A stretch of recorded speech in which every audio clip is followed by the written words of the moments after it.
tous, je vous garde pour ce 25 décembre ma plus belle lecture, du moins celle que j'ai préférée parmi toutes celles dont je vais vous parler cette semaine, dont je vous ai déjà parlé. Et il s'agit du Dernier Magicien, Las Arcanas de Lisa Maxwell, paru chez Casterman en français. Alors moi je l'ai reçu dans la box 1000 et un livres box, et si je l'ai pris c'était surtout pour toute la com qui était faite autour des thèmes communs qu'il pouvait y avoir avec Six of Crows, que effectivement j'ai tout à fait retrouvé, et Shades of Magic encore une fois que j'ai retrouvé. Donc pour moi c'était le livre parfait à lire, puisque j'étais sur la fin de Shades of Magic et que j'ai fini la duologie Six of Crows. Donc le Dernier Magicien, c'est une belle brique, si vous l'avez vu en librairie vous le savez, mais c'est une brique à dévorer avec délice. J'ai adoré l'univers. Je peux pas vous le décrire parce que ce serait trop long et je vais pas vous faire de résumé, je pense que vous en avez déjà beaucoup entendu parler et je ne suis certainement pas la seule à vous dire que ça vaut le coup de le lire.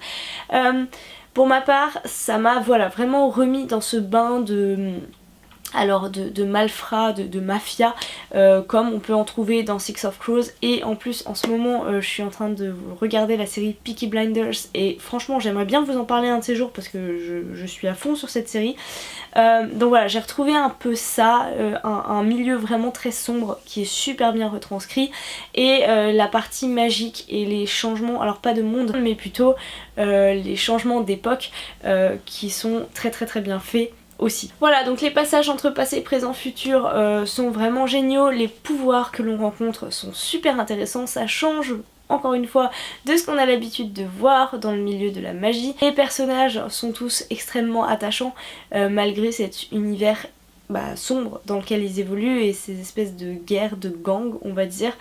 Peut-être que j'aurais aimé avoir que ce soit un peu plus appuyé, ces histoires de guerre de gang, maintenant que j'y pense. J'aime beaucoup, énormément, le personnage principal féminin qui s'appelle Esta et qui est pour moi la Delilah, la Delilah Bard du Dernier Magicien.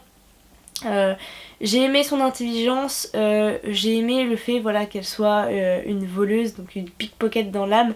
J'ai aimé sa façon de réfléchir, sa façon de créer des plans. Voilà, franchement pour moi c'est un mix parfait entre Six of Crows et Shades of Magic. Tout comme dans Six of Crows nous allons suivre l'élaboration de plans qui vont plus ou moins tomber à l'eau, de la façon dont ils sont in extremis rattrapés.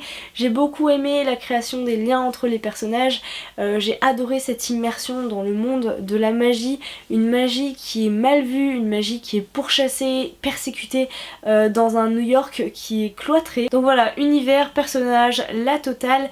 Il y a des twists jusqu'à la fin, alors pas forcément des choses absolument énormes auxquelles on ne pourrait pas s'attendre. Je pense qu'un lecteur attentif peut s'en sortir très bien et deviner ce qui se passe parce que c'est assez bien amené pour qu'on arrive à suivre le fil.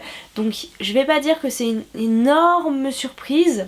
Cela dit, la fin est très belle, je l'ai beaucoup aimée. Je pense que le cliffhanger n'est pas exceptionnel au sens où si j'en ai envie, je ne serais pas dans l'obligation de lire la suite. Je peux très bien m'arrêter là et dire voilà, j'ai passé un super moment lecture, ok il y a une suite pour sûr, mais la fin est vraiment très belle je trouve, et pour moi elle peut suffire. C'est un peu comme si on pouvait commencer autre chose à partir de là. J'attends avec impatience le deuxième tome puisque je pense qu'on va avoir une autre perspective de cet univers qui sera complètement différent vu la fin. Si vous l'avez lu vous comprendrez, on va vraiment être ailleurs. C'est tout ce que je peux vous dire. Le seul petit reproche, je pense qu'on peut quand même faire des reproches. Un des reproches que j'aurais à faire, c'est que de mon point de vue, il n'y a pas assez de présent. Ça veut dire que j'aurais bien aimé savoir comment, dans le présent de Esta, donc qu'on voit très rapidement au début, même pas tout à fait au début, mais bon, au début du roman on va dire, j'aurais bien aimé avoir plus d'infos sur comment la magie est perçue à ce moment-là, combien de magiciens il reste. C'est vrai que cette partie-là on l'a très peu, on est dans le passé 90% du roman, ce qui me va très bien parce qu'en plus c'est une époque que j'aime beaucoup, mais voilà, j'aurais bien aimé en savoir un peu plus sur comment est perçue la magie à cette époque là, pour Esta, par les non magiciens. C'est peut-être le côté qui me manque un petit peu, mais très probablement on en saura plus dans le deuxième tome. Raison de plus pour laquelle je l'attends. Je n'ai absolument aucune idée de quand est-ce qu'il va sortir. Je me renseignerai plus tard, mais je pense qu'on va bien l'attendre au moins 6 mois encore. Donc voilà, un univers extrêmement bien pensé qui vaut vraiment le coup d'être découvert. Je me suis pas ennuyée une seule fois, je crois. Peut-être à un petit moment, ma lecture a été un peu ralentie, mais sinon j'étais vraiment à fond. Pour moi c'est vraiment... voilà, j'ai fini Shades of Magic, j'ai fini la trilogie. C'est une trilogie que je relirai avec plaisir. Et c'est un peu comme si le dernier magicien venait prendre le relais. Je ne sais pas combien il y aura de tomes, j'espère pas plus de 3, mais ça me fait vraiment super plaisir d'avoir un peu cette alternative en fait. J'espère que je vous aurai donné envie de le lire si ce n'est pas déjà le cas. Si vous l'avez lu, n'hésitez pas à m'en parler dans les commentaires comme d'habitude, et puis on se retrouve demain pour une nouvelle vidéo.